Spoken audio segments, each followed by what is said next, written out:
Digital জামানার কথা আমার মনে হয় ইন্টারনেটে সার্চ দিলে পাওয়া যাবে।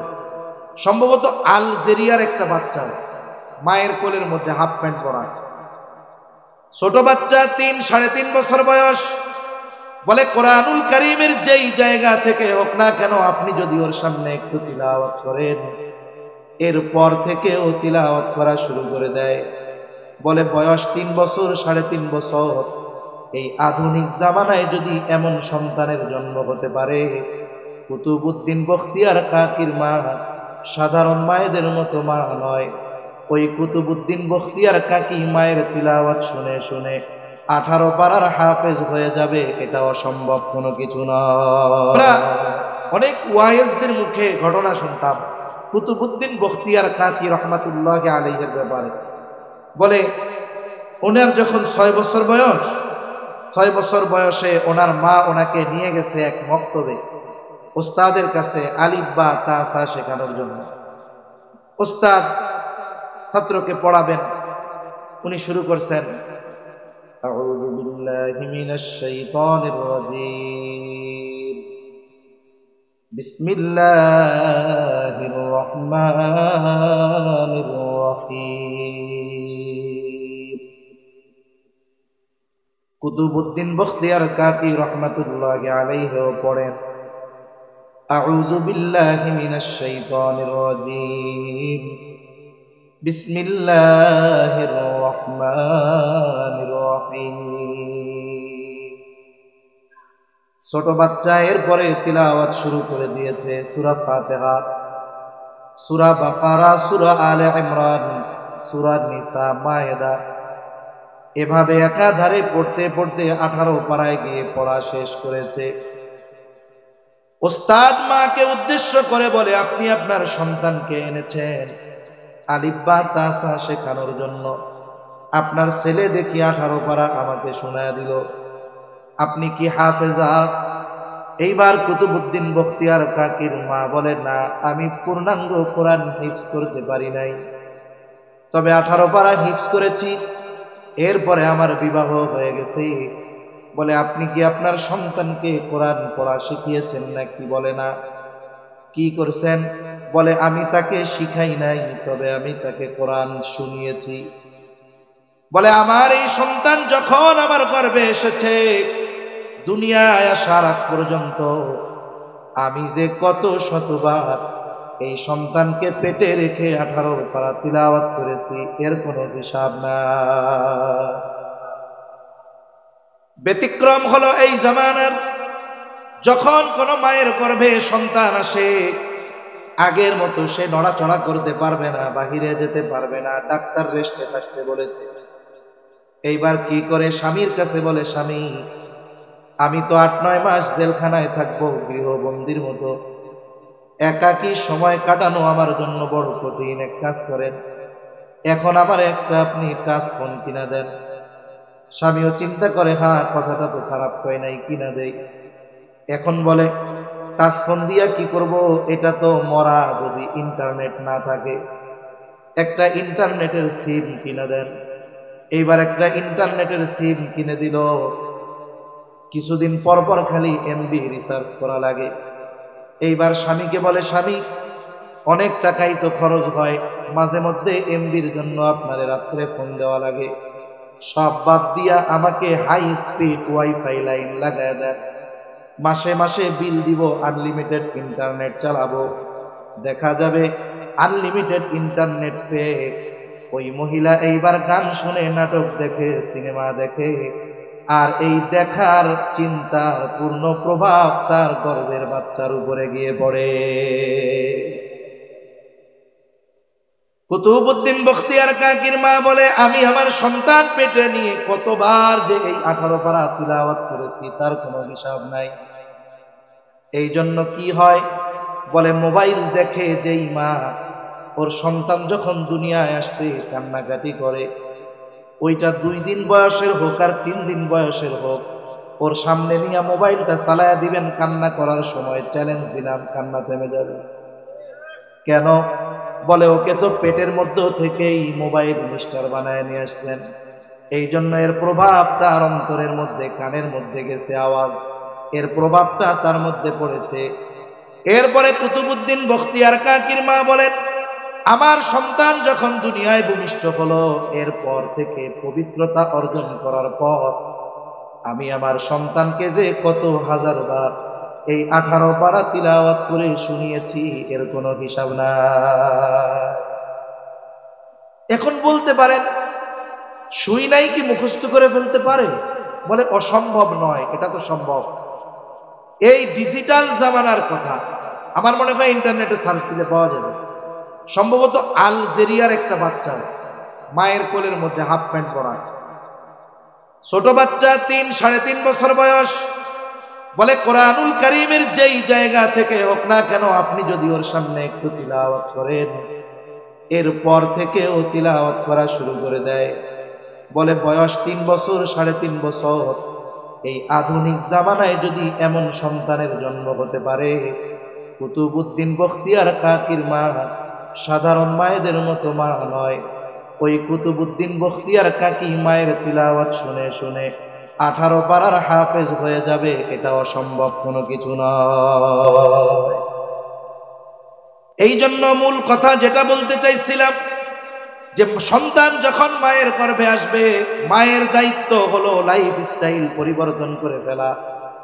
যদি শারীরিক দৈহিক ইবাদত বেশি করতে কষ্ট হয়, জবানে বেশি বেশি ইস্তেগফার পাঠ করবে, দুরূদ শরীফ পাঠ করবে, আল্লাহ তাআলার তাসবিহাত সমূহ পাঠ করবে, কোরআনের যতটুকু আছে ততটুকু বেশি বেশি তিলাওয়াত করবে। আশা করা যায় এই তিলাওয়াত গুলোর কারণে সন্তানের উপরে প্রভাব আল্লাহ তাআলা ফালায়া দিবে, সন্তানের উপরে প্রভাব পড়বে। এরপরে সন্তান যখন দুনিয়ায় ভূমিষ্ঠ হবে, এইবার শরীয়তের কিছু করণীয় বিষয় আছে। সন্তান দুনিয়ায় ভূমিষ্ঠ হলো, ছেলে হোক আর মেয়ে হোক, প্রথম কাজ হলো সন্তানের ডান কানে আজান, বাম কানে ইকামত দিতে হবে। কিন্তু আফসোসের বিষয়, আমাদের দেশের অবস্থা হলো এইরকম, যারা গাইনি বিশেষজ্ঞ, আপনি যদি আপনার স্ত্রীর স্বাস্থ্যের কথা চিন্তা করে তাদের কাছে নিয়ে যান, শতকরা 99% গাইনি বিশেষজ্ঞ আপনাকে ভয় দেখায় বলবে বাচ্চার পজিশন উল্টাপাল্টা, পানি বেশি নাই, স্বাভাবিকভাবে যদি ডেলিভারি হয় হয়তো মাও বাঁচবে না, মেয়েও বাঁচবে না, এমন একটা ভয় দিয়া দিবে। এই ভয়ে অনেক স্বামী সিজার করাতে বাধ্য হয়, ভয় দিয়া সিজার করাবে। এরপরে কি করবে? এমন জায়গায় রাখবে যে আজান ইকামত দেওয়ার মতো কোনো সুযোগই নাই তার কানে। বলে ধরেন না জার্ম অ্যাটাক করতে পারে, তাকে কাছেই যাওয়া যাবে না। অথচ আমি মাঝে মধ্যে 2-1 জায়গায় গল্পটা শোনাই।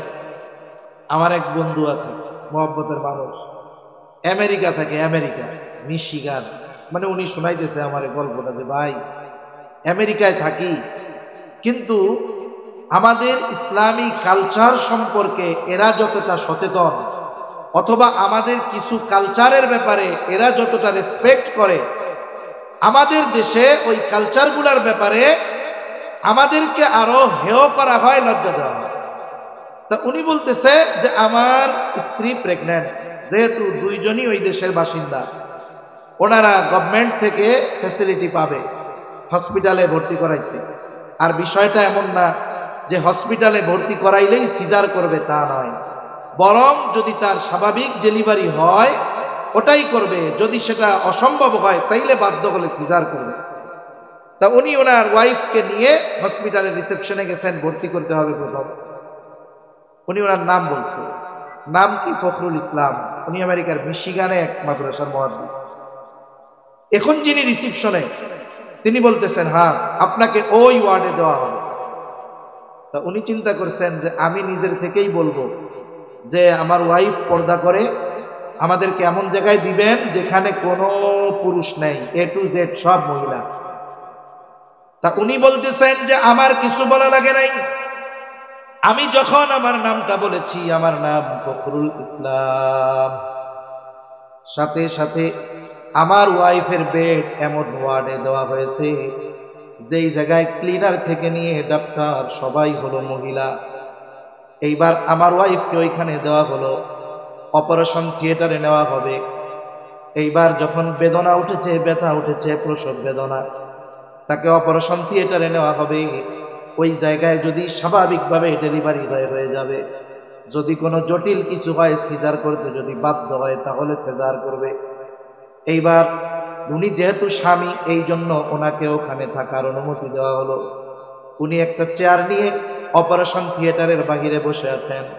বলতেছে, ভাই, হঠাৎ করে আমি দেখলাম একজন আফ্রিকান কালো মানুষ ওই হসপিটালেই চাকরি করে, সে এসে অপারেশন থিয়েটারের দরজার কাছে দাঁড়িয়ে টোকা দেয়, দাঁড়িয়ে আছে। উনি বলতেছে, আমি চিন্তা করলাম কি ব্যাপার, এখানে তো কোনো পুরুষ নাই, আমি শুধু স্বামী, সেই জন্য আমার থাকার অনুমতি। এই বেটা আবার কে? বলে, আমার একটু সন্দেহ হইল, আমি তাকে গিয়ে ধরলাম, কি ব্যাপার, তুমি এখানে কি চাও? বলে, আমাকে এখান থেকে ফোন দিয়ে আসতে বলা হয়েছে। বলে, কেন? বলে, আমাকে রিসিপশন থেকে জানিয়েছে যে এইখানে একজন মুসলিমের সন্তান ভূমিষ্ঠ হয়েছে। এই হসপিটালে যত মুসলমান সন্তান জন্ম নেয়, সব মুসলমান সন্তানদের কানে আজান এবং ইকামত দেওয়ার দায়িত্ব কর্তৃপক্ষ আমাকে দিয়েছে। এটা কোন দেশের? আফগানিস্তানের গল্প? আমেরিকা। একটা জিনিস চিন্তা করেন, উনি বলতেছে আমার কাছে যে, ভাই, চিন্তা করেন যে আমার ধর্মে একটা বাচ্চা ভূমিষ্ঠ হওয়ার পরে কি কি করণীয় আছে, এইটা ওদের জানা, আমার বলা লাগে নাই। ওরা নিজেরাই ব্যবস্থাপনা করে রেখেছে যে সন্তান জন্ম নিবে মুসলমানদের, আজান ইকামত দেওয়া লাগে। এই দায়িত্বের জন্য এই ছেলেটাকে নিযুক্ত করে দিছে যে যত মুসলমানের সন্তান হবে, আজান ইকামত দেওয়ার দায়িত্ব তোমার, হসপিটাল কর্তৃপক্ষ। কিন্তু আমাদের দেশে কি হয়? মনে করেন বাচ্চা হয়েছে নানির বাড়ি অথবা হসপিটালে, রাত 2টা 2:30টার সময় বাচ্চা হয়েছে, বাচ্চার বাপ আছে মনে করেন সৌদি আরব। এখন যখন ছেলে হয়েছে, সবাই খুশি না?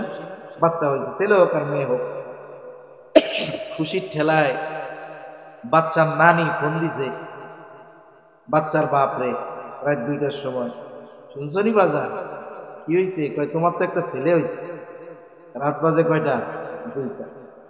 বাপ তো খুশি। রাত 2টার সময় ফোন দিয়েছে মসজিদের মধ্যে মুয়াজ্জিনের কাছে।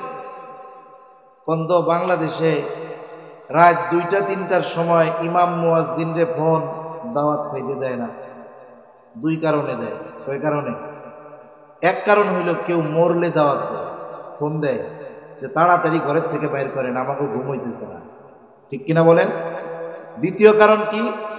ধরা পড়ছে বিয়েটা পড়াইতে হইব, হুজুর পড়াই দেওয়া যায়। বিশেষ করে এই 2 কারণে মধ্যরাতে ইমাম মুয়াজ্জিনরে ফোন দেয়। মুয়াজ্জিনের কাছে যখন ফোন দিছে, মুয়াজ্জিন ফোন ধইরাই বলে, ভাই, মরছে কে? ধরু মিয়া, কেউ মরে নাই, আমার একটা পোলা হয়েছে। কি করতাম? মাইকে একটু আজান দিয়ে দেন। এখন যদি ও মাইকে আজান দেয়, ওর পিটানির অভাব হবে না। অজ্ঞতা কত বেশি! বাচ্চা হলো কোথায়, খবর দেয় কোথায়, আজান দিতে বলে কোথায়। আবার অনেক জায়গায় আমিও দেখছি বাচ্চা হয়েছে এক জায়গায়, বাহিরে জোরে জোরে আজান দেয় না, বলে ছেলে হোক আর মেয়ে হোক, তার ডান কানে আজান, বাম কানে ইকামত, আস্তে আস্তে শব্দগুলো তার কর্ণকুহরে পৌঁছিয়ে দিতে হবে। ওইখানে কোনো পুরুষ নাই, মেয়েরাই প্রয়োজনে এই শব্দগুলো তার ডান এবং বাম কানে উচ্চারণ করবে।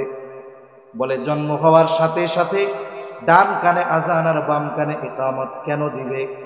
বুজুর্গানে দিন কয়েকটা কথা বলেন। এর 1 নম্বর বিষয়, বলে ও যখন দুনিয়ার জগতে আসার আগে ছিল আলমে বতন, মায়ের পেটের মধ্যে এক জগতে। ওই জগতে এই রকম অবস্থার মধ্যে সে ছিল না। সে নতুন এক জগতে যখন পদার্পণ করলো, এই জগতে আসার পর দুনিয়ার কোনো আওয়াজ তার কানে যাওয়ার আগে আল্লাহ তাআলার বড়ত্বের আওয়াজ তার কানে পৌঁছিয়ে দিতে হবে। দুনিয়ার কোনো আওয়াজ তার কানে যাওয়ার আগেই তার ডান কানে আজান, বাম কানে ইকামত দিয়ে দিবা। এর মধ্যে আরেকটা জিনিস খুবই শিক্ষণীয় বিষয় আছে। এই যে জানাজার নামাজের প্রদর্শনী আমরা দেখলাম, একদিন আমাকে আপনাকেও এইরকম খাটে শোয়া দেওয়া হবে। জানাজার নামাজে আজানও নাই, ইকামতও নাই। ওইখানে নামাজ ইমাম সাহেব দাঁড়ায়া একবারে তাকবীর বলে শুরু করে দেয়। বলে দেখেন জানাজার নামাজে আজান ইকামত নাই কেন? বলে এটা তো হয়ে গেছে। কোন সময়? বলে দুনিয়ায় যখন ভূমিষ্ঠ হলাম ডান কানে আজান আর বাম কানে ইকামত দেওয়া হয়ে গেছে। বুজুর্গানে দিন বলেন আরো একটা বিষয় এখানে আছে, এটা জীবনের জন্য বড় একটা শিক্ষা। আমরা দুনিয়ার হায়াত থেকে অনেক লম্বা মনে করি, 60-70 বছর হায়াত অনেক লম্বা মনে করি। আপনাদের মসজিদে যখন মাগরিবের সময় হয় আজান দেওয়া হয়, মনে করেন 5 মিনিট পরে জামাতের জন্য যখন দাঁড়ায়, মুয়াজ্জিন সাহেব যখন ইকামত দেন, ইকামত যখন শেষ হয়ে যায়, বলেন তো ইকামত শেষ হওয়ার কয় মিনিট পরে ইমাম তাকবীরে তাহরিমা দেয়? কয় মিনিট পর? সাথে সাথে দেয়। বলে সর্বসাকুল্য হয়তো 1 সেকেন্ড বিলম্ব হতে পারে। বলে ইকামতের পরে তাকবীরে তাহরিমা, এই দুইটা জিনিসের মধ্যে সময় যতটুকু, বলে দুনিয়ার হায়াতটাকেও ততটুক মনে করো, কারণ তোমার আজানও হয়ে গেছে, ইকামতও হয়ে গেছে, শুধু নামাজটা শুরু হতে বাকি। বলে ইকামত শেষ, তাকবীরে তাহরিমা, এর মধ্যে যতটুকু সময় তুমি দুনিয়ার হায়াতটাকে ওই রকম মনে করো। তুমি মনে করো যে আমার তো আজান ইকামত হয়ে গেছে, নামাজ হইতে বাকি। এই চিন্তা যদি রাখো, দেখা যাবে যে এই দুনিয়ার হায়াত অতি সামান্য মনে হবে। তাহলে সন্তানের অন্যতম করণীয় বিষয় হলো আজান ইকামত, ডান কানে আজান বাম কানে ইকামত। এরপরে দেখেন আধুনিক কিছু বিষয়ের কারণে অনেক কিছু আমরা জানতে পারি। সন্তান যখন এইবার দুধ পান করবে মায়ের, অনেকে বোঝে না, সন্তান ভূমিষ্ঠ হওয়ার পরে মার স্তনে শাল দুধ আছে, শাল দুধ। বলে এটা একটু দেখতে কালো পুজের মতো দেখা যায়। অনেকে বুঝে না, এই শাল দুধটাকে টিপে ফালায়া দেয়, এরপরে সন্তানরে দুধ পান করায়। কিন্তু বিজ্ঞান বলে এই শাল দুধ সন্তানের জন্য খুব উপকারী। বলে আপনি টিকা দেন বাচ্চারে কেন? বলে বিভিন্ন রকমের রোগ থেকে যেন বাঁচতে পারে। বলে এই পৃথিবীতে টিকা আবিষ্কার হয়েছে কয় বছর? ধরেন 100, 150, 200 বছর, কিন্তু এর আগে তো কোনো টিকা ছিল না। আধুনিক বিজ্ঞান ওই কথা স্বীকার করে, বলে বাচ্চার মায়ের শাল দুধ এই বাচ্চার জন্য টিকার মতো, এটা তার জন্য অ্যান্টিবায়োটিক হিসাবে কাজ করে। এখন বাচ্চাকে দুধ পান করাবে, যদি এইখানে ওই মা আরেকটু সতর্ক থাকতে পারে যে বাচ্চাকে অজু সহ সব সময় দুধ পান করাবে, বাচ্চাকে অজু করে দুধ পান করাবে, করানোর সময় সব সময় বিসমিল্লাহ বলে দুধ পান করাবে। আমি লম্বা কথাগুলো বলতেছি, এই কথাগুলো কেন? অনেক বই আছে এই পৃথিবীর অনেক বড় বড় মনীষীদের মায়েদের জীবনে। এই মায়েরা অনেকে বলছে যে আমি আমার এই সন্তানকে জীবনে কোনোদিন অজুবিহীন দুধ পান করাই নাই। আর এক রত্নগর্ভা মা বলছে আমি আমার সন্তানকে কোনোদিন বিসমিল্লাহ ছাড়া তাকে দুধ পান করানো শুরু করাই নাই। তার মানে ওনার দিল বলতেছে যে আমি আমার সন্তানের ব্যাপারে এই ধরনের আচরণ করার কারণেই আমার সন্তান জগৎ বিখ্যাত বুজুর্গ আলেম বড় বড় ব্যক্তিত্ব তারা হতে পেরেছে। এটা মায়েদের একটা ইচ্ছা, এই জন্য ওনারা আলাদাভাবে বলছে যে আমি বিসমিল্লাহ ছাড়া কোনো সময় দুধ পান করাই নাই, অজুবিহীন দুধ পান করাই নাই। এজন্য এটা যদি সম্ভব হয় আমার মা বোনদের দ্বারা, তারাও এই জিনিসটা চেষ্টা করবে। আর একটা জিনিস কি, কয়েকদিন আগে একটা রিপোর্ট দেখলাম, একজন লিখতেছে যে একটা বাচ্চা যখন দুধ পান করে মায়ের, তখন সে মায়ের দিকে 100% মনোযোগ দেয়। দেখবেন বাচ্চা যখন দুধ পান করে মার চেহারার দিকে তাকায় আর মিটমিট করে হাসে। কিন্তু তখন যদি মা, বাচ্চা দুধ পান করতেছে আর সে তখন মোবাইল টিপতেছে, তাহলে কি হলো? বাচ্চার সাথে মায়ের আই কন্ট্যাক্ট হলো না। এই সময় বাচ্চা তার মায়ের দিকে 100% মনোযোগ দেয়। এই জন্য দুধ পান করানোর সময় মায়ের উচিত সন্তানের চোখে চোখ রাখা, এবং ওই সময় মা সন্তানকে যা বলবে, যা পড়ে শোনাবে, সন্তানের ওই বিষয়টা দ্রুততার সাথে আয়ত্তে নিয়ে নিতে পারবে। এজন্য দুধ পান করানোর সময় এই বিষয়গুলো খেয়াল রাখা দরকার। এরপরে সন্তান সব দিন যখন বয়স হবে, বলে সন্তানের মাথার চুলগুলো মুন্ডায়া দিবে, চুলের ওজন পরিমাণ স্বর্ণ অথবা রৌপ্য অথবা উভয়টার যে কোনো একটার সমপরিমাণ মূল্য সাদকা করে দিবে। সপ্তম দিন আর একটা কাজ, সন্তানের জন্য আকিকা করবে। আকিকা, ছেলে যদি হয় 2টা ছাগল দিয়ে, মেয়ে যদি হয় একটা ছাগল দিয়ে। কোন দিন করবে? বলে সপ্তম দিন, না পারলে 14তম দিন, না পারলে 21তম দিন। এখন একজনের ছেলে হয়েছে, 2টা দিয়া আকিকা দেওয়ার মতো সামর্থ্য তার নাই, এই জন্য বিলম্ব করার কোনো সুযোগ নাই, একটা দিয়েই যথা সময়ে আকিকা দিয়ে দিবে। কিন্তু আফসোস, আমাদের সমাজের অনেক মানুষ দেখা যায় সামর্থ্য থাকার পরেও ইচ্ছা করে আকিকা দেওয়ার ক্ষেত্রে বিলম্ব করে, বলে ঠিক আছে আগামী কোরবানির সাথে দিয়া দিব। কোরবানির সাথে আকিকা দেওয়া যায়, যারা আবার বলে না জায়েজ, দেওয়া যাবে না, এরা অতিরঞ্জিত করে। কোরবানির সাথে আকিকা দেওয়া জায়েজ, কিন্তু আপনার যদি সুন্নাহ অনুযায়ী আমল করার সুযোগ থাকে, এটা বাদ দিয়ে আপনি জায়েজের দিকে কেন যাবেন? আপনি সুন্নাহ অনুযায়ী আমলটা করে ফেলেন। আবার কতজন মাঝে মধ্যে মাসালা জিজ্ঞাসা করে ফোন দিয়া, কই হুজুর একটা মাসালা জানতে হবে, হুজুর কি হয়েছে কোন, কি হয়েছে? কই হুজুর আকিকা দিতে চাই, কুরবানির সাথে আকিকা দিলে হবে? আমি বললাম যে দিলে তো হবে, কিন্তু সময় মতো দিয়ে দেওয়া ভালো। কই হুজুর দুঃখের কথা আর কইেন না, আমার আকিকা আমি দিব, এখন আমার নাতি বুতা হয়ে গেছে, আমার ওই নাতির আকিকা দিতে যাব, মা বাইচা আছে, এখন মা ও কয় তোরটাও সাথে দিয়ে দিচ্ছে, তার মানে ওনার আকিকাও দেওয়া হয় না। এরকমও কত মা বাবা ইচ্ছাকৃতভাবে বিলম্ব করে, এটা উচিত নয়। আকিকার সাথে সন্তানের অনেক কিছু ঝুলন্ত থাকে, এজন্য যথাসময়ে সন্তানের আকিকা দিয়ে দিন। এরপরে সপ্তম দিন আকিকার সাথে সাথে সন্তানের বিষয়ে আর একটা বিষয় খেয়াল রাখতে হবে, সুন্দর একটা নাম তার রাখতে হবে, সুন্দর একটা নাম। বলে যেই নামটা তার ধর্মীয় পরিচয় বহন করবে, আমাদের অভ্যাস হইল সুন্দর নামটা লুকায় রাখে, আর যেই নামটার মধ্যে কোনো পরিচয় পাওয়া যায় না, ওই নামটাকে ডাকনাম হিসাবে সাব্যস্ত করে। যেমন নাম রাখবে কি, বলে সাইফুল ইসলাম টনি, শফিউর রহমান জনি, এরকম নাম আছে না নাই? এই ধরনের ডাক নাম, এটা মুসলিমেরও আছে, অমুসলিমেরও আছে, অন্যান্য ধর্মের মানুষের মধ্যেও আছে। তার মানে এই নামগুলোর স্পেসিফিক কোনো ধর্মীয় পরিচয় নেই, এগুলো নাস্তিক মার্কা নাম। এজন্য ডাক নামটা হওয়া দরকার এমন যে ডাক দিলেই ওই নামের দ্বারা তার ধর্মীয় পরিচয় যেন পাওয়া যায়। হাদিসের মধ্যে আসছে, নবীজি বলেন আল্লাহ তাআলার কাছে সবচাইতে প্রিয় নাম আবদুল্লাহ আর আবদুর রহমান। এলাকায় আব্দুল্লাহ বেশি আর আব্দুর রহমান বেশি, অসুবিধা নাই। আল্লাহ তাআলার গুণবাচক অনেক নাম আছে, ওই নামগুলোর সাথে আবদুন যোগ করে নাম রেখে দেন। আবদুস সামাদ, আবদুল মালিক, আবদুল খালেক, আবদুর রাজ্জাক। সুন্দর না নামগুলো? এখন অনেকে রাখছে, বাপ রাখছে আব্দুর রহমান বা আব্দুর রাজ্জাক, আব্দুস সামাদ, আব্দুল মালিক, আব্দুল হালিম, কত সুন্দর সুন্দর নাম।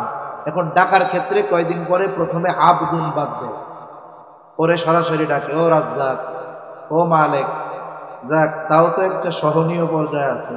কিন্তু কিছু কিছু এলাকায় আছে এই নামটারেও তেড়া বেঁকা করে ডাকবে, কি বলবে, ও মালিক কে, ও খালেক কে, আছে না নাই? এরকম মনে রাখবেন, কারণ নামকে এইভাবে ব্যঙ্গাত্মক করে ডাকার অনুমতি ইসলাম দেয় নাই। এজন্য প্রত্যেকের নাম সুন্দর রাখতে হবে এবং তাকে সুন্দর নামে ওইভাবেই ডাকতে হবে। এরপরে সন্তান যখন একটু বড় হবে, বুজুর্গানে দিন বলেন যখন তার জবান ফোটা শুরু হবে, 8 মাস 9 মাস বয়স, সন্তান এখন জবান দিয়ে কথা বলে। আরে ওই সময়টা তো মা ওই সন্তানকে বারবার বলে, বলো মা মা মা। আব্বু আইসা বলে, বলো আব্বু আব্বু আব্বু। বুজুর্গানে দিন বলেন বাচ্চার জবান দিয়ে প্রথম আল্লাহ শব্দটা উচ্চারণের চেষ্টা করতে হবে। আপনি বাচ্চার সামনে বারবার বলেন আল্লাহ আল্লাহ, তাহলে দেখবেন ওই বাচ্চাটার জবানে প্রথম বুলি ফুটে উঠবে আল্লাহ। আমাদেরকে যখন ছোট বাচ্চা 1 বছর বয়স বা তার কম, সে যখন অনিচ্ছায় তার মুখ দিয়ে আব্বু বের হয়ে যায়, আম্মু বের হয়ে যায়, যখন আব্বু শুনে মানুষের কাছে আনন্দের সাথে বলে আমার বাচ্চাটা আমারে আব্বু ডাকছে, কত খুশি হয়। আর আমি আপনি যদি বাচ্চাকে আল্লাহ আল্লাহ শোনাই, আর ওই বাচ্চার জবান দিয়ে যদি আল্লাহ শব্দটা বের হয়, আব্বু ডাক শুনে আমি আপনি যেমন খুশি হই, ওই বাচ্চাকে যদি আল্লাহ আল্লাহ শেখাই, ওর জবান দিয়ে যদি সর্বপ্রথম শব্দটা আল্লাহ বের হয়, আশা করা যায় আরশে আজিমের মালিক খুশি হয়ে যাবে। এজন্য বাচ্চার জবান দিয়ে যেন প্রথম কথা আল্লাহ বের হয়, এই চেষ্টা আমরা করব, বলেন ইনশাআল্লাহ। এরপরে আমি মোটা মোটা হকগুলো শুধু বলতেছি আর কি। এরপরে বাচ্চা যখন বড় হবে, তার প্রথম শিক্ষা হবে কোরআনী শিক্ষা। তাকে সর্বপ্রথম কোরআনের সাথে জুড়ায় দিতে হবে, কোরআনী শিক্ষায় শিক্ষিত করতে হবে। মনে রাখবেন, অনেকে বলে যে একটা হলো জাগতিক শিক্ষা আর একটা হলো পরকালীন শিক্ষা। এই কথা বলার দ্বারা এই কোরআন সুন্নাহর শিক্ষাকে শুধুমাত্র আখিরাতের জন্য সাব্যস্ত করা হয়। তার মানে বোঝানো হয় কি, যে কোরআন হাদিস শিখে দুনিয়ায় চলা যায় না, নাউজুবিল্লাহ বলেন। অথচ ইসলামকে পূর্ণাঙ্গ জীবন ব্যবস্থা হিসাবে ঘোষণা করেছেন কে? এই দুনিয়ায় চলার জন্য একটা মানুষের যা দরকার, রাষ্ট্রীয় পর্যায়ে যা দরকার, ব্যক্তিগত পর্যায়ে যা দরকার, সামাজিক পর্যায়ে যা দরকার, রাজনৈতিক অর্থনৈতিক পর্যায়ে যা দরকার, সব কিছুর সমাধান ইসলামের মধ্যে আছে না নাই? এ দুনিয়ায় তো উচিত ছিল শুধুমাত্র কেবলমাত্র একমাত্র শিক্ষা ব্যবস্থা হওয়ার দরকার ছিল কোরআন সুন্নাহর শিক্ষা ব্যবস্থা। তাহলে এ দুনিয়ায় অরাজকতা, অনৈতিকতা, খুন, দুর্নীতি, অন্যের সম্পদ মেরে খাওয়া, এগুলো কিছুই হতো না। গোটা পৃথিবীতে শান্তির সুবাতাস বইতো, ঠিক কিনা বলে? এজন্য সন্তানকে প্রথমে শিক্ষা দিতে হবে কোরআনের শিক্ষা। যদি কোরআনের শিক্ষা না দেওয়া হয়, সন্তানকে সম্পদ বানানো সম্ভব নয়। সন্তানকে প্রকৃত মানবিক গুণ অর্জন করানো কোরআন সুন্নাহর শিক্ষাবিহীন কখনোই সম্ভব নয়। এজন্য সন্তানকে প্রথমে কোরআনের শিক্ষা শিখাতে হবে। এই যে দেখছেন, এটা তারা একটা প্রদর্শনী দিয়েছে, কিন্তু বাস্তবতা এরকম।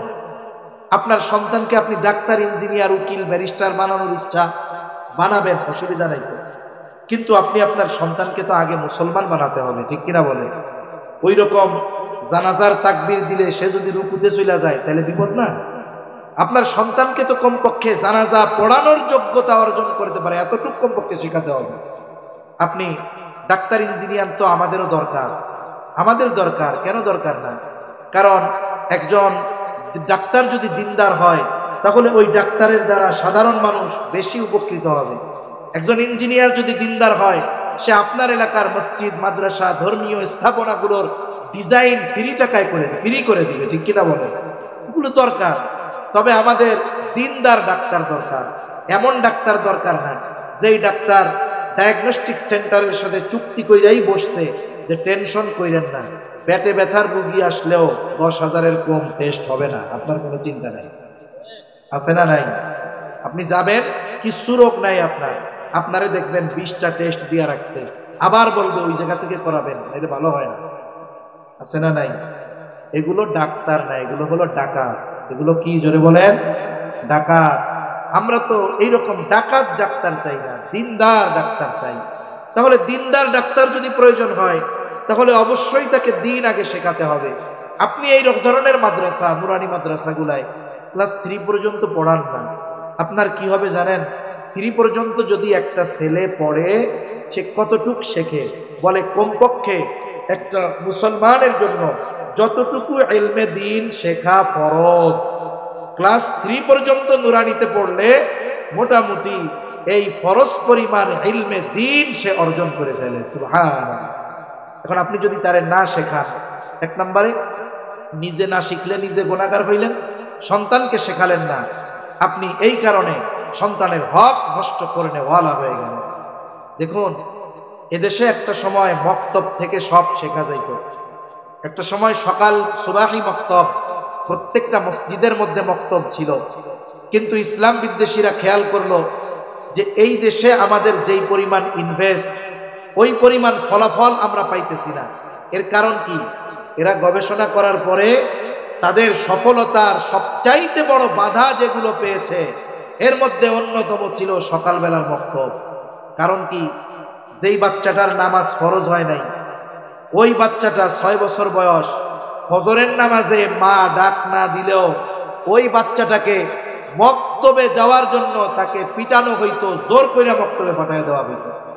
দেখা যাইতো ওই বাচ্চাটার নামাজ ফরজ হওয়ার আগেই যতটুকু শেখার দরকার মক্তবে গিয়ে সে শিখে যাইত। এখন এই মক্তব ঠেকানোর দরকার। এটা তো আর সেনাবাহিনী অস্ত্র শস্ত্র দিয়ে ঠেকানো যাবে না, প্রলোভন দিয়ে ঠেকাতে হবে। এই এনজিওরা এই বাংলাদেশে প্রথম কেজি স্কুল চালু করে, কিন্ডার গার্ডেন। আপনারা জানেন কি জানি না, জানেন নাকি জানি না, আমার জানা নাই। যখন প্রথম কিন্ডার গার্ডেন আসে এদেশে, একবারে সব কিন্ডার গার্ডেন গুলো এনজিওদের তত্ত্বাবধানে চলত। পরে আস্তে আস্তে ব্যাপক হয়েছে, কিন্তু প্রথম এনজিওদের পরিপূর্ণ তত্ত্বাবধানে চলত। এই কিন্ডার গার্ডেনের ক্লাস রুটিন কি বলে? এটা শুরু হয় সকাল 6টায়, আর আমরা প্রাইমারি স্কুলে যাইতাম সকাল 10টায়। সকালে 6টায় থাকতাম মক্তবে। কিন্ডার গার্ডেন এই প্রতিষ্ঠা করে তারা বিভিন্ন প্রলোভন দেখাইছে যে দেখেন আমাদের এখানে 4 বছর বয়স থেকে পড়বে, আপনার ছেলে তো প্রাইমারি দিতে যায় 6 বছর বয়সে, আমাদের এইখানে 4 বছর বয়সে যাওয়া শুরু করবে। প্রাইমারিতে 1-2 বই পড়ে 2টা, আমাদের এইখানে 4 বছর বয়স থেকেই পড়বে 6টা। সাধারণ জ্ঞান শিখতে পারবে, ইংরেজি আলাদাভাবে শিখতে পারবে, 5 বছর বয়স থেকেই ইংরেজিতে পটপট করে কথা বলবে। এই লোভ যখন দিছে, মানুষেরা মক্তব থেকে সন্তানদেরকে এনে পৌঁছায়া দিছে কিন্ডার গার্ডেনে। মক্তব খালি, মক্তব কি খালি। এদেশের ওলামায়ে কেরাম মানুষের ভালো চায়, কল্যাণ চায়, কিন্তু মানুষ বোঝে তবে পরে। কল্যাণ যে চায় এটা বুঝে মানুষ, কিন্তু বোঝে পরে। এদেশে একটা তথ্য দেখলাম, 50,000-এর উপরে এনজিও আছে, মানে সুদে টাকা দেওয়া বাতি আর কি। 50,000-এর উপরে এনজিও আছে। স্বাধীনতা পরবর্তীকালীন সময় যখন এদেশে এনজিওরা আসতে চেয়েছিল, ওই সময়ের উলামায়ে কেরাম যারা ছিলেন তারা বলেছিলেন যে আমরা রক্ত দিয়ে এই দেশ স্বাধীন করেছি, এই দেশ যদি আবার গড়তে হয় আমরাই গড়ব। কিন্তু কি দেখা গেল? তারা এসে প্রলোভন দিছে যে আপনাদের চিকিৎসা দরকার, খাদ্য দরকার, বাসস্থান দরকার, এগুলোর ব্যবস্থা আমরা করে দিব। উলামায়ে কেরাম তাদের দুর্বিসন্ধি ধরতে পেরেছিলেন, নিষেধ করেছিলেন, বাধা দিয়েছিলেন। ওই সময়ের মানুষ উলামায়ে কেরামের বিরুদ্ধে গিয়া বলে হুজুররা আমাকে ভালো চায় না। এরপরে কি হইল? আজকে পত্রিকায়ও খবর আসে মাঝে মধ্যে যে এনজিও গুলো মানুষের কল্যাণ করা তো বহুদূর, উপকার করা তো বহুদূর, উপকারের নামে সুদের উপরে টাকা দিয়ে যখন ওই প্রত্যন্ত অঞ্চলের ওই দরিদ্র মহিলা সুদের কিস্তি দিতে পারে না, তখন তার পরনের কাপড় খুলে পর্যন্ত নিয়ে যাওয়া হয়। তাহলে এই সতর্কতা উলামায়ে কেরাম আগেই করছিল, আমরা মানি না। এখন উলামায়ে কেরাম দেশকে ভালোবাসে। কেন ভালোবাসে? বলে এদেশের কোনো আলেমের বেগম পাড়ায় বাড়ি নাই, এদেশের কোনো আলেমের আমেরিকায় বাড়ি নাই, ইংল্যান্ডে বাড়ি নাই, এদেশের কোনো আলেম অর্থ পাচারের সাথে জড়িত নয়, এদেশের কোনো আলেম দুর্নীতির সাথে জড়িত নয়। আলেমরা জানে এই দেশেই আমাদের থাকতে হবে, এই দেশেই আমাদের আগামী প্রজন্মকে বাঁচতে হবে। তাহলে এই দেশ যদি শান্তিময় না হয়, এই দেশ যদি সুষ্ঠুভাবে না চলে, তাহলে আমাদেরও কষ্ট, আমাদের আগামী প্রজন্মরও কষ্ট। এই চিন্তা করে উলামায়ে কেরাম দেশপ্রেম অন্তরে নিয়ে দেশের কল্যাণেই কাজ করে।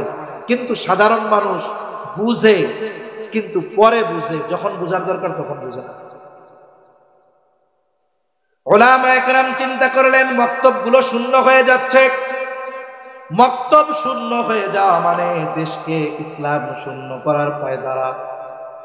ওলামায়ে কেরাম ফিকির করলেন কি করা যায়। ফিকির করে এক পদ্ধতির আবিষ্কার করলেন, নাম দিলেন নুরানি পদ্ধতি। বলে নাম যেমন নুরানি, কামও তেমন নুরানি। এইবার ছোট বাচ্চারা কিন্ডারগার্টেনের বদলে চলে আসলো নুরানি মাদ্রাসায়, যেখানে বাংলাও শেখায়, অঙ্কও শেখায়, ইংরেজিও শেখায়, সাথে সাথে আরবিও শেখানো হয়। এক কথায় একজন মুসলমান হিসাবে যা দরকার তাও শেখানো হয়, জাগতিক যেই জ্ঞান তাকে তাও শেখানো হয়। আর এক একটা ছোট বাচ্চার হাতের লেখা কত সুন্দর। অনেক স্কুল কলেজের মাস্টার, বিসিএস কমপ্লিট করা লোকের লেখাও এত সুন্দর হয় না, ঠিক কিনা বলে? এই নুরানি মক্তবগুলো, মাদ্রাসাগুলো এত ব্যাপক আকারে সাড়া ফেললো যে গত সরকারের সময় একজন শিক্ষামন্ত্রী ছিলেন, ইসকনের প্রোডাক্ট চিনেননি তারে আপনারা? আরে ফেনীর একটা রিপোর্ট দেখলাম পত্রিকায় যে প্রাইমারি স্কুলগুলো ছাত্রছাত্রী শূন্য হয়ে যাচ্ছে। কি করা দরকার? বলে এই কারণে মাদ্রাসাগুলোতে নজরদারি বাড়ানো হবে। খালি হয়ে যাচ্ছে স্কুল, নজরদারি বাড়াবে কোন জায়গায়? মাদ্রাসায়। এই দুনিয়ায় কিছু লোক আছে, এদের অভ্যাস কি জানেন? বাহিরে জ্ঞানজাম করছে, বাড়ির বাইরে কি করছে? এক জায়গায় ঝগড়া করছে, মারামারি করছে, পিটানি খাইয়া আইছে। এখন এই বীর পুরুষ বাহিরে পিটানি খাইয়া আইসা ঘরে আইসা বউরে পিটায়। আছে না এরকম কিছু বীর পুরুষ? উনি খাইছে মায়ের আর এক জায়গায়, আইসা ঘরে আইসা বউ পিটাইয়া উনি বাহাদুরি দেখাইতেছে। এরে কি আপনারা বীর পুরুষ বলবেন না কাপুরুষ বলবেন? আরে তোদের তো চিন্তা করার দরকার ছিল যে এত ফ্যাসিলিটি দেয় এক একটা প্রাইমারির টিচারদেরকে, কত বড় স্থাপনা বিল্ডিং বানায় দিছি, আবার আমাদের খরচে তাদেরকে টিফিন দেওয়াই। এরপরেও কেন স্টুডেন্টরা স্কুল ছেড়ে মাদ্রাসায় যাচ্ছে? এর জবাবদিহিতা তো প্রাইমারি স্কুলের টিচারদের কাছে চাওয়া দরকার ছিল, ঠিক কিনা বলে? আমরা বলি কি যে এত ঝামেলার দরকার নেই। এক কাম করেন, ওই প্রাইমারি স্কুলে যেই গাধাগুলারে রাখছেন পড়াইতে পারে না, ওইগুলারে বাদ দিয়া আমাদের নুরানির শিক্ষকগুলারে ঢুকায়া দেন, আর সিলেবাসটা আমাদের হাতে দিয়া দেন। দেখেন কি হয়। ওই প্রাইমারি স্কুলের যেই বিল্ডিং আছে জায়গা দিয়া কুল পাবেন না ইনশাআল্লাহ, ঠিক কিনা কর? আর যেই মানুষগুলো বুঝে যে আমার সন্তানকে মানুষে পরিণত করতে হবে, এই ধরনের মানুষ জাগতিক শিক্ষায় শিক্ষিত হলেও এই মানুষগুলো তাদের সন্তানকে দ্বীনি শিক্ষায় শিক্ষিত করে, ঠিক কিনা বলে? আমার এক বন্ধু ছিল, এরা 3 ভাই মাদারীনগর থেকে ভাড়ে গেছে। এখন ওনার বাবা ছিলেন মতিঝিল আইডিয়াল কলেজের ইংরেজি শিক্ষক। উনি ওনার 3 সন্তানরাই দিছে মাদারীনগর মাদ্রাসায়। মতিঝিল আইডিয়ালে ভর্তি হওয়া এটা মোটামুটি এভারেস্ট জয় করার মতো। উনি শিক্ষক হিসাবে ওনার ফ্যাসিলিটি ছিল, উনি ওনার বাচ্চাদেরকে কোটায় ভর্তি করে দিতে পারতেন। এখন ওনার বন্ধুরা বলে, আপনি আসলে একটা বলদ মানুষ, এত সুযোগ থাকার পরেও আপনি আপনার একটা বাচ্চারেও আপনি স্কুলে দিলেন না। মতিঝিল আইডিয়ালে যদি পড়াইতেন, দেশের শীর্ষস্থানীয় একটা স্কুল, আপনার সুযোগ থাকার পরেও আপনি দিলেন না, 3টার এই মৌলবি বানাইলেন। আপনি একটা বলদ। কয় না ভাই, আমি চালাক, এই জন্য আমার পোলা একটা স্কুলে দিলেন। অনেক জায়গায় অনেক আজিব আজিব বিষয়। নুরানি মাদ্রাসার প্রভাব কত। মানিকগঞ্জে এক জায়গায় প্রোগ্রাম স্কুল আর নুরানি মাদ্রাসা পাশাপাশি, স্কুলের মাঠেই মাহফিল। তা আমি আবার জিজ্ঞাসা করতেছি ওনারে যে কি ভাই, নুরানি মাদ্রাসার সাথে স্কুলের সাথে কন্টেস্ট লাগে না? হুজুর আমাকে সমস্যা নেই। বলি কেন? বলে এই স্কুলে 12 জন না 13 জন শিক্ষক শিক্ষিকা, তাদের সবগুলোর গোলামান আমাকে মাদ্রাসায় করে। তাহলে দেখেন নুরানির প্রভাবটা কি। একটা ছোট বাচ্চা ছোট থেকেই আদব শিখে, তার মানে এই দ্বীনি শিক্ষায় শিক্ষিত হওয়ার কারণে তার মধ্যে দ্বীন ঢুকে যায়। আলেম হওয়া জরুরি না, মুসলমান হওয়া জরুরি। সন্তানকে যদি দ্বীন না শেখান, ও ডাক্তার ইঞ্জিনিয়ার হবে কিন্তু মুসলমান হতে পারবে না। এজন্য সন্তানের অন্যতম হক এই সন্তানকে কোরআনের শিক্ষায় শিক্ষিত করা। লম্বা হয়ে যাচ্ছে কথা। এরপরে সন্তান যখন বড় হবে, বলে 7 বছর বয়স নামাজের জন্য আদেশ করবে, 10 বছর বয়স হইলে নামাজ না পড়লে প্রহার করবে। 7 বছর বয়সে আপনি যদি সন্তানকে নামাজের জন্য আদেশ করতে চান, তার মানে এর আগের থেকেই তাকে নামাজ শেখানোর দরকার আছে না নাই? একটু চিন্তা করেন, বাচ্চাটা যদি মাদ্রাসায় দিয়ে দেন, 7 বছর বয়সে নামাজের আদেশ করা লাগবে না, তাকিদ দেওয়া লাগবে না, ওই বাচ্চাটা তো 6 বছর বয়সে পাক্কা নামাজি হয়ে যাবে। বরং অনেক সময় ওই ধরনের ছোট বাচ্চাদের নামাজের হালত দেখে আমাদের লজ্জা লাগে। আরে এই ছোট বাচ্চা যেমনি নামাজ পড়তেছে, এইরকম যদি নামাজ পড়তে পারতাম আমারও ভালো লাগতো। মাঝে মাঝে অনেক মাদ্রাসার রাতের সিসি ক্যামেরার ভিডিও অনলাইনে ছাড়া হয়। রাত গভীর 3টা, 2:30, 2টা বাজে, ছোট নাবালক মাসুম বাচ্চা, বয়স 6 বছর, 7 বছর বয়স হবে, ও প্রস্রাব করার জন্য উঠছে, আইসা আবার চলে আসছে, আবার কি মনে করে আবার অজুখানার মধ্যে গেছে। শীতের রাত, ওই 7 বছরের বাচ্চা, 6 বছরের বাচ্চা সুন্দর মতো ঠান্ডা পানি দিয়ে অজু করে 2-4 রাকাত তাহাজ্জুদ পড়ে আল্লাহর কাছে দোয়া করতেছে। চিন্তা করে দেখেন, আপনি আপনার 14-15 বছরের বাচ্চাটাকে পায়ে ধরে মসজিদে নিতে পারেন না, কিন্তু এই মাদ্রাসাগুলোর 7 বছরের বাচ্চা গভীর রজনীতে উঠে তাহাজ্জুদ পড়ে আল্লাহ তাআলার কাছে কান্নাকাটি করে, বলে এই সন্তান যখন বড় হবে ও অন্যায় করবে, অপরাধ করবে, এটা কখনোই হতে পারে না। যেইটা আপনি চেষ্টা করতেছেন ওইটা মাদ্রাসায় অলরেডি হয়ে গেছে। এই জন্য 7 বছর বয়সে নামাজের তাগিদ, 10 বছর বয়সে নামাজ না পড়লে প্রহার করা আর একটা কাজ করা, 10 বছর বয়স হলে বাচ্চার বিছানা আলাদা করে দেওয়া। অনেক ফ্যামিলিতে দেখা যায় 12-13 বছরের বাচ্চা এখনো মায়ের কাছে ঘুমায়, 12-13 বছরের মেয়ে এখনো বাবার কাছে ঘুমায়। মনে রাখবেন, ইসলাম যেটা বলে এটার মধ্যে যৌক্তিকতা আছে এবং এটার মধ্যে অবশ্যই কল্যাণ আছে। এই জন্য সন্তান যখন বড় হওয়া শুরু হবে, আস্তে আস্তে আগের থেকেই তার বিছানাটা আলাদা করে দেওয়ার চেষ্টা করতে হবে। আর একটা আমাদের সমাজে আর একটা সমস্যা আছে, অনেক সময় অনেক ছোট বাচ্চাকে মসজিদে যদি আনা হয়, মসজিদ কমিটি রাগ হয়ে যায়, গরম হয়ে যায়, ধমক দেয়, আছে না নাই? আরব সহ ইউরোপের দেশগুলোতে মসজিদের মধ্যে বাচ্চাদের জন্য আলাদা কর্নার থাকে, বলে ওই জায়গায় গিয়ে ওরা 2 রাকাত নামাজ পড়ে আবার দৌড় দিয়ে আইসা খেলাধুলা করে, করুক না। নাবালক মাসুম বাচ্চা, ওই বাচ্চাটা যদি মসজিদকে নিরাপদ জায়গা মনে না করতে পারে, এটা তো ভালো না। আবার একেবারে গেঁদাটা নিয়ে আসলে হবে না, কমপক্ষে যেটা তার ওজরের কথা বলতে পারে, কথা বললে শুনে, এই ধরনের ছোট বাচ্চা আপনি মসজিদে আনেন। আপনি আস্তে আস্তে বুঝান, আরে ছোট বাচ্চা একটু মসজিদে দৌড়াদৌড়ি করতে পারে, স্বাভাবিক বিষয়। দেখা গেল একটু আওয়াজ করলো, সালাম ফেরানোর পরে সভাপতি কেশিয়ার একেবারে ঘুইরা এমন ভাবে চোখ দুইটারে বড় করে তাকায়, মনে হয় যেন বাচ্চা আর বাচ্চার বাপ রে খাইয়াই ফেলবে। এই কে নিয়ে আসছে রে বাচ্চা? শান্তি নাই মসজিদে, খুশু নষ্ট হয়। আমি যদি ওনারে বলি, বাংলাদেশে যদি জেহাদ লাগে, জেহাদ শুরু হয়, যুদ্ধ লাইগা যায়, একটা দেশ যা শুরু করছে, লাইগাও তো যেতে পারে, ঠিক কিনা বলেন? যদি লাইগাই যায়, জেহাদের ময়দানে কি নামাজ মাফ নাকি? আগে তো যুদ্ধ ঢাল তলোয়ার দিয়া হইতো, এখন তো আর তা দিয়া হবে না। এখন বোম একটা ফালাইছে, আপনি নামাজের মধ্যে আছেন, আপনার খুশু যদি এতই দুর্বল হয়, বাচ্চার আওয়াজে খুশু নষ্ট, তাহলে বোমা ফালাইলে কি হবে? তো ওজু ছুটে যাইব গা। এখন দেখেন, বাচ্চা আসছে চিৎকার করতে, আপনি বাচ্চাটারে ডাক দেন। আপনার যদি বয়সে নাতির মতো হয়, বলেন আল্লাহর জোরে কথা, ঠিক কিনা বলেন? বাচ্চাদেরকে এইভাবে শেখাতে হয়, জোর করে শেখানো যাবে না। আপনারা বাচ্চারা মসজিদে আসে না, ছোট বাচ্চা, মসজিদ কমিটি অধিকাংশ জায়গায় চিন্তা করে মসজিদের অবকাঠামোগত উন্নয়ন করার চিন্তা বেশি। তাদের চিন্তা হলো এসি ওই মসজিদে 5টা, আমাদের লাগাইতে হবে 6টা, ওই জায়গায় 10 টন, দুর্বটা আমরা লাগাবো 15 টন। কিন্তু মসজিদ কমিটির মূল কাজ ছিল যে মসজিদে মুসল্লি কেমনে বাড়ানো যায়, আমার ইমাম যিনি আছেন তার জানি পারিপার্শ্বিক কোনো চিন্তা না থাকে, এই জন্য তাকে একটা যথাযথ যতটুকু প্রয়োজন ততটুকু পরিমাণ স্যালারি বা সম্মানী দেওয়া। কিন্তু আমাদের দেশে এই কাজগুলোর ব্যাপারে মসজিদ কমিটি খুব কার্পণ্যতা করে, গর্বের সাথে বলে এত লাখ দিয়া কোটি দিয়া মার্বেল লাগাইছি।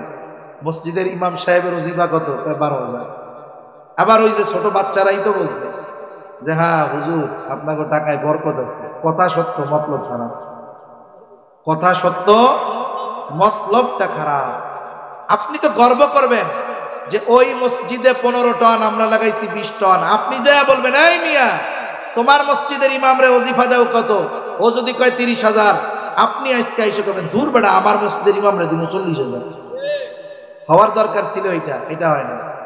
জিজ্ঞাসা করবেন, ভাই তোমার মসজিদে ফজরের নামাজে কয় কাতার হয়? ওর মসজিদে 6 কাতার হয়, আপনার মসজিদে 4 কাতার হবে না। আমার মুসল্লি কমপক্ষে 10 কাতার বানাতে হবে। কি করা যায় হুজুর, বুদ্ধি দেন। এগুলো আমরা করব না, আমরা শুধু অবকাঠামোগত উন্নয়ন চাই। এজন্য মসজিদগুলো পাকা হচ্ছে, মুসল্লি পাকা হইতেছে না, ঠিক কিনা বলেন? সম্মানিত উপস্থিতি, বাচ্চারা মসজিদে আসে না। আপনারা বাচ্চাদেরকে বলেন যে মসজিদে আসলে তোমাদের চকলেট দেওয়া হবে, মসজিদ কমিটি ব্যবস্থা করেন। আজকে হয়তো বাচ্চা মসজিদের চকলেটের লোভে আসবে, কিন্তু সময়ের সাথে সাথে যখন তার চিন্তা পরিবর্তন হবে, ওই বাচ্চা তখন আর চকলেট পাওয়ার জন্য আসবে না। ওই বাচ্চাটা বড় হওয়ার পর আল্লাহকে পাওয়ার জন্য তখন মসজিদে আসবে। এজন্য মসজিদ কমিটির পক্ষ থেকে এই ধরনের ব্যবস্থা থাকা দরকার। এরপরে বাচ্চা বড় হইল, বড় হওয়ার পরে বিবাহ উপযুক্ত হয়েছে, কথা শেষ, আর লম্বা করব না, আমিও অসুস্থ, কষ্ট হইতেছে। বাচ্চা যখন প্রাপ্তবয়স্ক হলো, বালেগা হয়ে গেল, ছেলে মেয়ে, বলেন তো উভয়কে বিবাহ দেওয়ার দায়িত্ব কার? পিতার বা অভিভাবকের। আল্লাহ তাআলা বলেন, ওয়ানকিহুল আয়ামা মিনকুম ওয়াস-সালিহিনা মিন ইবাদিকুম ওয়া ইমাইকুম ইয়াকুনু ফুকারা ইউগনিহিমুল্লাহ। আল্লাহ তাআলা অভিভাবকদেরকে বিবাহ দিয়ে দিতে বলেছেন। তার অধীনস্থ যারা বিবাহ উপযুক্ত আছে, গোলাম বান্দি যা হয় হোক, সন্তান সন্ততি যারাও বিবাহ উপযুক্ত, বিবাহ দিয়ে দেওয়ার নির্দেশ আল্লাহ তাআলা দিয়েছেন। সাথে সাথে আল্লাহ তাআলা বলেন, ইয়াকুনু ফুকারা ইউগনিহিমুল্লাহ, বলে বিবাহ দিয়া দাও, যদি তারা দরিদ্র হয় ধনী বানায় দিবে কে? তাই বিবাহ দিলে তো খাওয়ার লোক বাড়ে, ধনী হয় কেমনে? বুজুর্গানে দিন বলেন, বিবাহ তো একটা ইবাদত। বিবাহ কি ইবাদত? যেই বিবাহ গুনাহমুক্ত হবে, এ টু জেড, শুরু থেকে নিয়ে শেষ পর্যন্ত একেবারে গুনাহমুক্ত হবে, সুন্নাত তরিকায় হবে, বলে আল্লাহ তাআলা ওই বিবাহের মধ্যে পরিপূর্ণ বরকত দান করবে। কিন্তু আমাদের দেশের বিবাহগুলো শুরু হয় গুনাহ দিয়া। কয় ছেলে মেয়ে দেখার আগে দুলাভাই গিয়া মাইয়া দেখতে যায় আগে। ছেলেও কি কয়, কত বড় বলদের বলদ, তো দুলাভাইয়ের পছন্দ হইলে আমারও পছন্দ। বেটা ঘর করবি তুই, দুলাভাইয়ের পছন্দ দিয়া কি হইল? বিবাহের আগে ওই মেয়েকে ছেলের বাপও দেখতে পারবে না, ছেলের বাবাও দেখতে পারবে না যে আমার পুত্রবধূ হবে, আগের থেকে দেখি না। না, যতদিন না পর্যন্ত বিবাহ সম্পাদিত হবে ওই ছেলে আর মেয়ের ভিতরে, ততদিন পর্যন্ত ছেলের বাবা ওই মেয়েকে দেখতে পারবে। এখন যা শুরু করি আমরা গুনাহ দিয়া, ওই কাম করার পরে ধনী বড় লোক হইব, এটা তো হইতে পারে না, ঠিক কিনা বলেন? এজন্য যেই গুনাহের মধ্যে, বিবাহের মধ্যে কোনো গুনাহ নাই, ওই বিবাহের মধ্যে বরকত আছে। অনেকে মনে করে বিবাহে খরচ কম হইলে বরকত কম, কিন্তু নবীজি বলেন, ইন্না আ'যামান নিকাহি বারাকা আইসারুহা মাউনা, যেই বিবাহে খরচ যত কম, ওই বিবাহে বরকত তত বেশি। সুবহানাল্লাহ। এখন ছেলে হোক আর মেয়ে হোক, বিবাহ দেওয়ার দায়িত্ব অভিভাবকের, ঠিক কিনা বলেন? কিন্তু বাস্তবতা কি? মেয়ের বিবাহের দায়িত্ব বাপ নেয়, কিন্তু ছেলেরটা নেয় না। মেয়ের বিবাহের দায়িত্ব বাবা নেয়, কিন্তু ছেলের বিবাহ দেয় না, ছেলের বিয়া করা লাগে। বিবাহ যদি করতে চায়, বিবাহ উপযুক্ত ছেলে, বলে আগে কামাই করে। এখন চাকরি বাকরি ধরছে, কাব্বা এখন বিয়া দিয়া দেন, তাই আগে কামাই করে 5 বছর আমাদের খাওয়াও, এরপরে বিয়া দিল। এরকম বলে কি বলে না? অথচ বিবাহ দেওয়ার দায়িত্ব তো অভিভাবকের ছিল। হাদিসের মধ্যে আসছে, আপনার সন্তান বিবাহ উপযুক্ত হয়ে গেছে, বালেগা হয়ে গেছে, আপনি বিবাহ দেন না। এই যে যৌবনের তাড়নায় সে যদি কোনো গুনাহ করে, বলে সে গুনাহ করলো যা, ওই গুনার পরিপূর্ণ, ছেলে তো গুনাহ করছে, আর বাপ গুনাহ না করেও ওই গুনার সমপরিমাণ, ওই অন্যায়ের সমপরিমাণ পাপ তার আমলনামায় যোগ হয়ে যায়। তো চিন্তা করে দেখেন, একটা মেয়ে যখন হয়, অনেক বাপ কি করে, 5টা মেহগনি গাছ লাগায়, 10টা মেহগনি গাছ লাগায়, এরপরে ডিপোজিট করে টাকা জমায়, এরপরে 18 বছর বয়স মেয়েরে বিবাহ দিতে গেছে, ওই 5টা 10টা মেহগনি গাছ বিক্রি করছে 10 লাখ, টাকা জমাইছিল 10 লাখ। এবার মেয়েরে বলে, আম্মু তুমি যখন দুনিয়ায় আসছো তোমার জন্য আমি এই 10টা মেহগনি গাছ লাগাইছিলাম, এই টাকা জমাইছিলাম তোমার বিবাহ দেওয়ার নিয়তে, এই 20 লাখ টাকা নাও, এটা তোমার জন্য সব। কেন? মেয়েরে বিবাহ দেওয়ার দায়িত্ব, পোলারে বিবাহ দেওয়ার দায়িত্ব না? তাইলে পোলা যখন হইছে তখন 10টা মেহগনি গাছ লাগাইতেন, পোলার নামে বিয়া দেওয়ার জন্য 500 করে জমাইতেন, যখন বিবাহের বয়স হয়েছে 20 লাখ টাকা হাতে দিয়া কইতেন, আব্বু বিবাহ তোমার উপযুক্ত হয়ে গেছো, তোমাকে বিবাহ দেওয়ার দায়িত্ব আমার, কারণ তুমি বিবাহ উপযুক্ত যদি বিবাহ না দেই, তুমি যদি কোনো পাপ করো, তুমি তো পাপ কইরা মজা নিয়া পাপী হইলা, আর আমি অটোমেটিক পাপী হয়ে যাব, এটার দরকার নাই। এই যে 20 লাখ, 5 লাখ খরচ করে বিয়ে করো আর 15 লাখ দিয়ে ব্যবসা শুরু করো, তাইলে তো আর কোনো ঝামেলা থাকে না, ঠিক কিনা বলেন? এজন্য মনে রাখবেন, সন্তান সন্ততি প্রাপ্তবয়স্ক হওয়ার পরে পিতা মাতা অভিভাবক যিনি আছেন, বিবাহ দিয়ে দেওয়ার দায়িত্ব তার। মেয়েকে মালদার না, দিনদার একটা ছেলে দেখে বিবাহ দিতে হবে। কারণ হাদিসের মধ্যে আসছে যে কোনো দিনদার ছেলের প্রস্তাব আসলো, তোমরা সেটাকে ডিনাই করলা, ফিরিয়ে দিলা, এভাবে যদি করো তাহলে বিশৃঙ্খলা সমাজের মধ্যে ছড়ায় পড়বে। এজন্য মেয়ে বিবাহ দেওয়ার ক্ষেত্রে ছেলের দিনদারিত্বকে প্রায়োরিটি দিতে হবে, আবার ছেলে বিবাহ দেওয়ার ক্ষেত্রে মেয়ের দিনদারিত্বকে প্রায়োরিটি দিতে হবে। এখন সম্মানিত উপস্থিতি, সংক্ষিপ্ত সারে কয়েকটা কথা আপনাদের সাথে বললাম। আমরা যদি আমাদের সন্তানদের ব্যাপারে এই ধরনের কেয়ার নিতে পারি, এই কাজগুলো করতে পারি, আমার দিল বলে এই সন্তানটা যদি অনেক টাকার মালিকও না হয়, এ সন্তানটা যদি রিক্সাওয়ালা হয়, এ সন্তানটা যদি অটোওয়ালা হয়, আপনি তাকে দিন শিখিয়েছেন, এই কারণে ওর কষ্ট হবে, কিন্তু ও মা বাবাকে বৃদ্ধাশ্রমে পাঠাবে না, ঠিক কিনা বলে? ও মা বাবাকে বোঝা মনে করবে না, মা বাবাকে নেয়ামত মনে করবে। আর এই দিন শেখানোর কারণে ওই ধরনের মানুষগুলার মতো হুজুরের কাছে সেও আপনার বলা লাগবে না, হুজুর পিতামাতার হকের ব্যাপারে একটু আলোচনা করিলেন। কারণ আপনি যেহেতু আপনার সন্তানের জীবনের প্রারম্ভে এই ইনভেস্ট গুলো করেছেন, আল্লাহ তাআলা এই সন্তানের মাধ্যমে বার্ধক্যকালে আপনি ওর কাছে যা পাওনা ছিলেন, জোর করা লাগবে না, এমনিতেই ও আপনার হকগুলো আদায় করবে, ঠিক কিনা বলেন? এজন্য সন্তানদেরকে দিন শেখানো দরকার। সাথে সাথে এই দিন শেখার যে ফ্যাক্টরি মাদ্রাসাগুলো, এগুলোর ব্যাপারেও আমাদের খেয়াল রাখার দরকার আছে না নাই? একেবারে আলোচনা শেষ। দোয়ার পূর্ব মুহূর্তে গতানুগতিক কোনো কালেকশন না, আমি পারিও না। আমাকে মহতামিম সাহেব শুধু এতটুকু কথা বলছে, হুজুর অনেকে দিতে চায় মাদ্রাসায়, যদি দোয়ার আগে